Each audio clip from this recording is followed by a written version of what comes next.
Ei, gente! Você sabia que quando a criança tá fazendo a nossa vida mais difícil, com chiliques, birras, pitis, na verdade, ela tá passando por um momento difícil? Pois hoje eu vou dividir com vocês algumas coisas que eu faço com os meus filhos e que ajudam eles nesses momentos.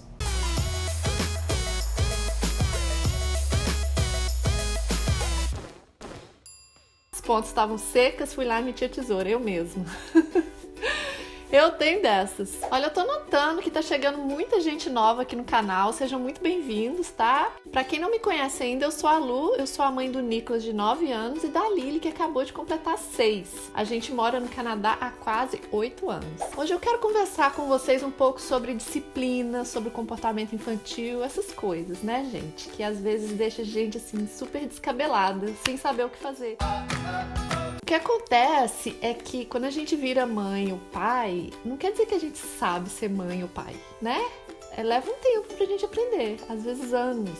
Eu acho assim que nessa aventura de ser pais, a gente erra e a gente acerta muito. Uma parte fundamental é a gente aprender a se perdoar pelos erros que a gente já cometeu com os filhos, pelos erros que a gente anda cometendo hoje em dia, porque ninguém é perfeito, gente. Ninguém nasce sabendo nada, né? E cada criança é diferente, cada circunstância é diferente. Então, é muito tentativa e erro esse negócio de ser mãe, né? A gente erra, mas o importante é a gente manter o foco e tentar melhorar sempre, a cada dia. Eu acho que sempre tem tempo para melhorar. Eu acho que a gente confiar no nosso instinto é uma coisa muito importante na maternidade, sabe? Mas não é tudo, né? Às vezes a gente precisa de ter uma nova perspectiva, um novo ângulo. E isso a gente consegue quando a gente vai atrás de informação, quando a gente lê bastante. E a gente tem que saber filtrar também, né? Não é simplesmente absorver tudo que a gente vê por aí, porque, olha, são muitas vertentes, né, gente? Então eu acho que assim, você tem que identificar qual que é a sua, qual que é o seu estilo de maternar, e daí você procurar informações que te ajudem nessa empreitada. Quando eu tive o Nick, eu era uma mãe muito despreparada. Gente, como eu era despreparada, olha, nem te conto. Ele passou por uma fase muito difícil, dos 3 aos 4 anos, que eu me senti completamente perdida. Assim, eu não sabia o que fazer. Ele tinha, assim, uns arroubos emocionais, sabe, super fortes, em qualquer lugar, por qualquer motivo, basicamente. Então, toda vez que a gente ia sair para algum lugar, já começava no carro, né? Porque ele queria subir no carro e sentar na cadeirinha sozinho. Só que ele era pequenininho e o carro era super alto. E aí ele demorava horrores para fazer aquilo. Então, o que eu fazia? Eu ia lá com toda aquela pressa, né? Que normalmente as mães vivem, porque é aquele tanto de coisa que você tem que resolver num dia só. E com criança você demora tipo o dobro ou o triplo do tempo que você demoraria, né? Eu simplesmente pegava ele e colocava ele na cadeirinha. Gente, pra quê? Primeiro ele começava a se contorcer todo e gritar e chorar, e essa luz tá ficando forte, né? E aí, o que ele fazia? Ele descia para ele poder subir sozinho. E ai de mim, se eu encostasse a mão nele em algum momento nesse processo. Ele ia descer de novo para subir sozinho de novo. Mas enfim, quando a gente chegava nos lugares, e aí ele tinha essa coisa de achar que ele era dono de todos os brinquedos. Então era aquela contenda, gente. Toda vez que a gente saía, era um piti atrás do outro por causa dessas coisas. Porque ele queria tudo que ele via no supermercado, tudo que não podia é o que ele queria. E todas as coisas tinham que sair do jeito dele. E aí, o que aconteceu? Eu, de repente, virei uma mãe assim que descobriu o segredo de tudo? Não, gente. Eu parei de ir nos lugares. Ele era meu companheiro pra fazer tudo. Só que aí, quando ele começou a ter essas crises emocionais, eu simplesmente não sabia lidar com elas e parei de frequentar tudo quanto é lugar com ele, né? É o ideal? Não, gente. Não. Isso não é vida, né? E não é assim que a gente faz. A gente não fica fugindo das situações. Isso aí não vai ensinar a criança nada, né? Foi nessa fase que eu vi que eu tinha que mudar alguma coisa em mim, na minha forma de educar ele, que eu não estava sabendo lidar com nada daquilo e que o problema estava comigo, não estava com ele. E aí eu comecei a ler, comecei a investigar, comecei a ler sobre disciplina positiva, sobre criação com apego, que são todas essas coisas que eu gosto muito, sabe? De você criar com amor, você ter empatia pela criança, você desenvolver esse lado de se colocar no lugar dela, né? De ver as coisas na perspectiva dela. Às vezes, até sem querer, a gente pensa que aquela criança tá fazendo aquilo para provocar a gente, para arruinar a nossa vida. A verdade é que ela tá mais perdida do que a gente. Ela só tá fazendo aquilo, ela tá fazendo birra, piti, chorando em público e rolando no chão e fazendo tudo aquilo porque ela não sabe fazer de outro jeito. E ela não vai aprender se a gente não ensinar. A criança pequena, ela não sabe identificar os sentimentos, ela não sabe o que ela está sentindo, por que ela está sentindo aquilo, e ela não sabe o que fazer com tudo aquilo que tá, aquele turbilhão de coisas que está dentro dela. E se a gente, que é a parte adulta da relação, não ajudar ela a sair daquele conflito, daquele turbilhão de emoções, gente, quem mais vai ajudar a gente, né? A criança vai ter que resolver sozinha? Então é claro que ela vai passar por birras, ela vai passar por aquele tanto de coisa, porque ela não sabe como mais agir. Olha, tudo que eu vou falar aqui hoje é parte da disciplina positiva. É um tipo de disciplina onde você respeita a criança, onde você conversa com ela, tá? Isso é uma coisa super importante, você abaixar na altura da criança, olhar nos olhos dela e falar. E sempre tentar falar com calma, tá, gente? Porque nós somos as pessoas controladas da situação, né? Então vamos começar daí. Então a primeira coisa é o exercício da empatia, é o exercício de se colocar no lugar dela e tentar ajudar ela a descrever o que ela está sentindo, a falar de emoções, em casa fazer joguinhos, contar historinhas, tudo que relatem emoções, ajudar ela a identificar o que é frustração, o que é tristeza, humilhação, insegurança, medo, impaciência, ansiedade, tudo isso é a nossa função ensinar para eles. Então nessa época eu comprei umas cartinhas que são os flashcards que a gente brincava muito de mostrar e ele escrever para mim qual que era a emoção que ele estava vendo e ele fazia a carinha também, a gente tirava foto da carinha e muitas vezes eu pedia ele para mudar, faz cara de triste, faz cara de feliz, não sei o quê. E assim a gente ia abordando algumas situações, eu dava para ele alguns exemplos, contava algumas historinhas, né? Ele se vê naquelas situações. A criança, quando ela começa a entender o que ela está sentindo, ela consegue regular aquilo melhor. Então, quando a criança ela está querendo, por exemplo, um brinquedo, que ela não pode brincar com ele naquele momento, e ela está se sentindo super frustrada, é muito importante que você vai lá e fala para ela, o que você está sentindo é frustração, e eu te entendo, mas você não pode brincar com aquele brinquedo agora. É assim, vão procurar um outro brinquedo para você brincar até o momento de você poder pegar aquele. E aí você vai conversando. Pode ser, gente, que nas primeiras vezes não funcione, mas é assim mesmo, tá? Tem que ir exercitando e tem que falar. E aí, com o tempo, ela vai assimilando tudo aquilo. E aí ela começa a aprender a se controlar.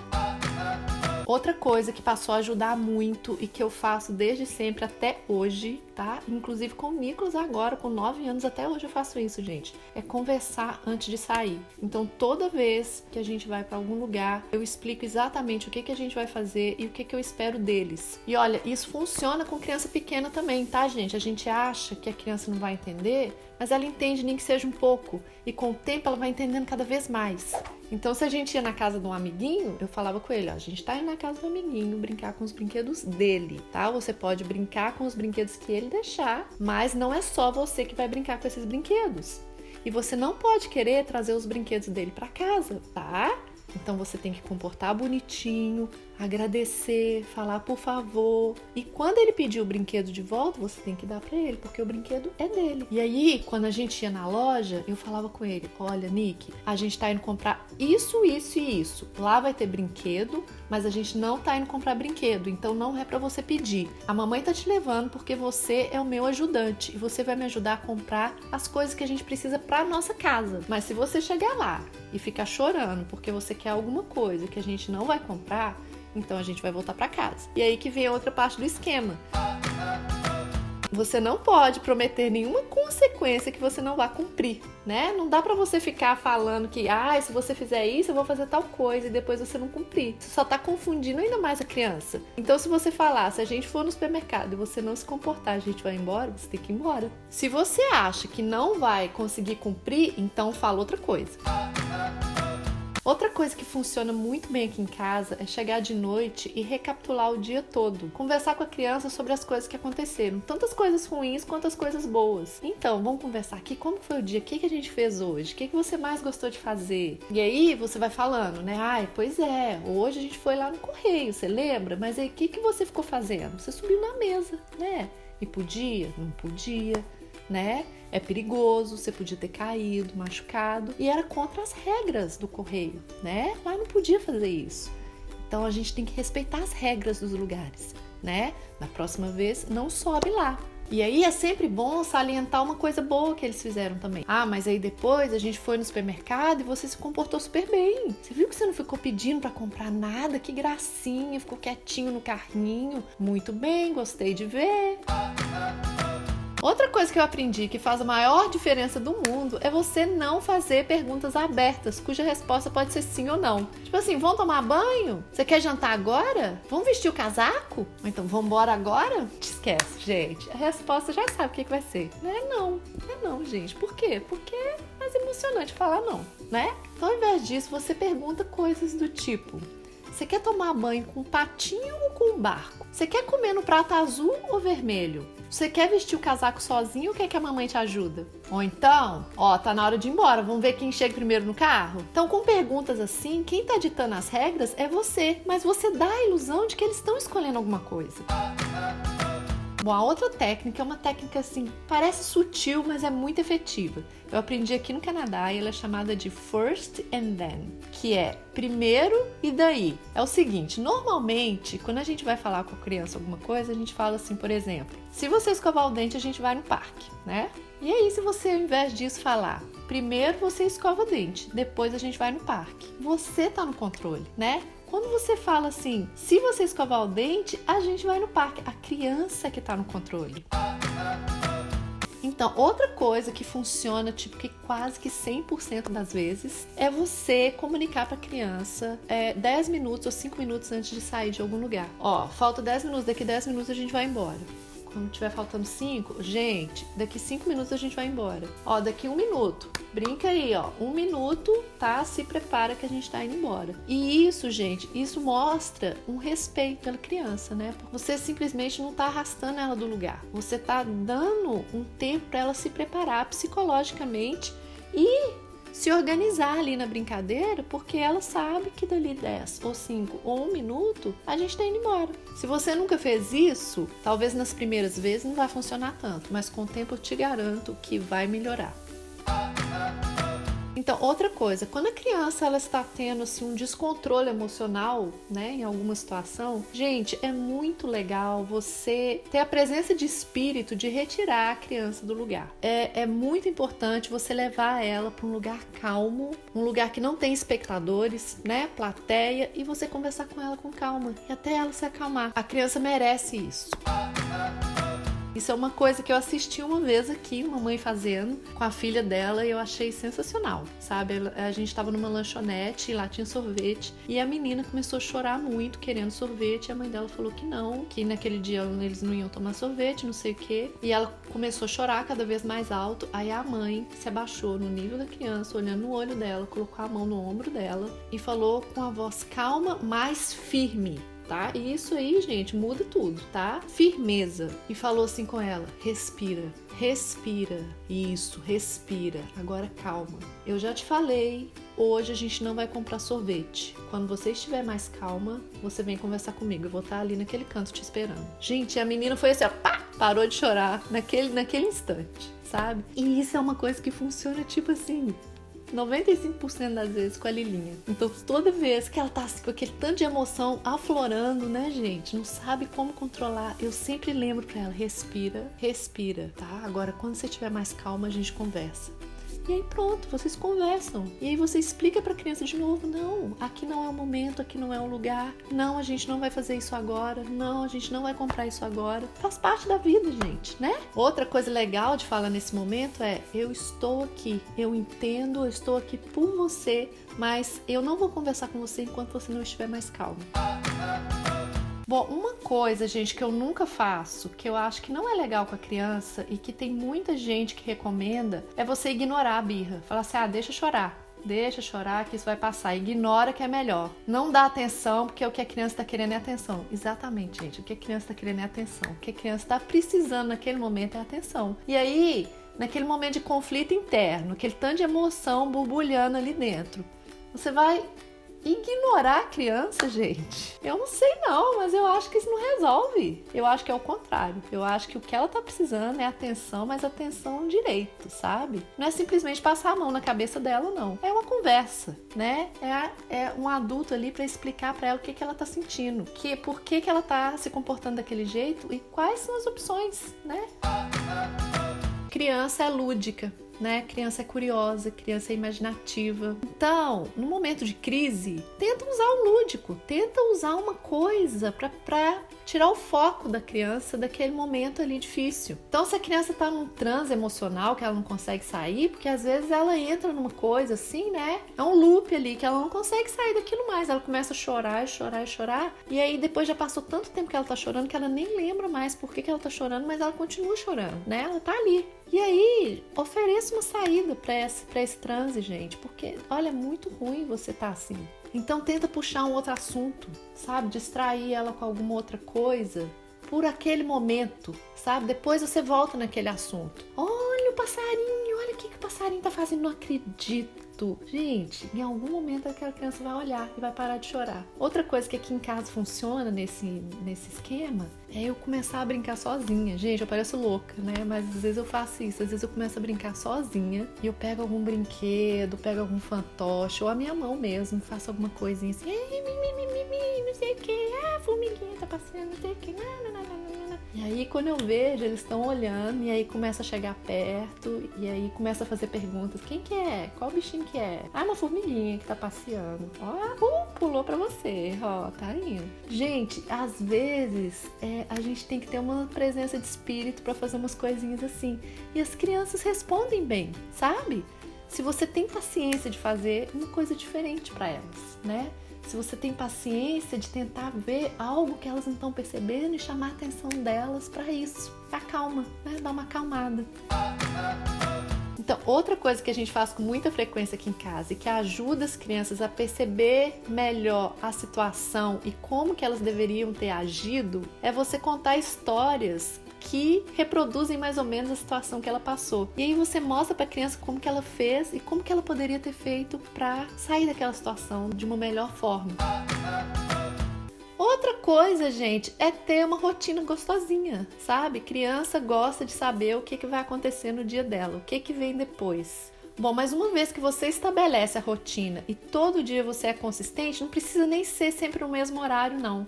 Mas assim, é importante que tenha a mesma sequência de coisas acontecendo todo dia, né? E a criança, ela se sente muito mais tranquila, né? Muito mais segura. E, gente, é assim mesmo, mas as birras diminuem, tá? Quando a criança tem uma rotina consistente. Eu vejo que o padrão de comportamento dos meus filhos, numa época que a gente não tinha quase rotina nenhuma, que a gente estava viajando muito e mudando de país para outro, procurando casa, aquela toda, foi completamente diferente depois que a gente já tinha uma rotinazinha ali, gostosinha, acontecendo todos os dias. Quando eu vejo que a criança tá estressada, tá respondona, tá birrenta e todas essas coisas, a gente sai para fazer uma caminhadinha, né? Vamos ver flores, vamos ver árvores, vamos ver passarinhos. Passa 10 minutos andando, gente, já resolve. E aí é bom pra gente também. E outra coisa muito importante é a gente sempre se informar da fase que as nossas crianças estão passando, ou elas vão passar. Porque a cada mudança de idade muda um monte de coisa ali dentro da criança, um monte de coisa na percepção dela do mundo. E tudo isso confunde a cabecinha, confunde as emoções, tem hormônios agindo ali dentro, tem várias coisas que muitas vezes, se a gente está entendendo que ela está passando por aquilo, por aquelas mudanças, ajuda a gente também a ter um pouco mais de compaixão, as birras, né? Com aquelas emoções todas. Ajuda a gente a ter um pouco mais de compreensão com o comportamento dela. Bom, falei muito, né? Mas eu acho assim que no mais é bom a gente sempre investigar se tem algo por trás daquele comportamento da criança. Às vezes é alguma coisa na família ali que tá acontecendo que não tá legal. Às vezes é falta de rotina mesmo. Às vezes a criança tá cansada, não tá dormindo o suficiente. Às vezes é muita televisão. Às vezes é alguma coisa na escola, é alguma influência de amiguinho. Enfim, tem muita coisa que a gente tem que estar sempre de antena ligada, né? Bom, então é isso, gente. Espero que vocês tenham gostado desse vídeo, tá? Se você tem mais alguma coisa pra quer acrescentar, por favor, deixa aí nos comentários que eu vou adorar. E se você conhece alguém que pode gostar desse vídeo, tá? Compartilhe. Então é isso. Um grande beijo pra você e muito obrigada por assistir.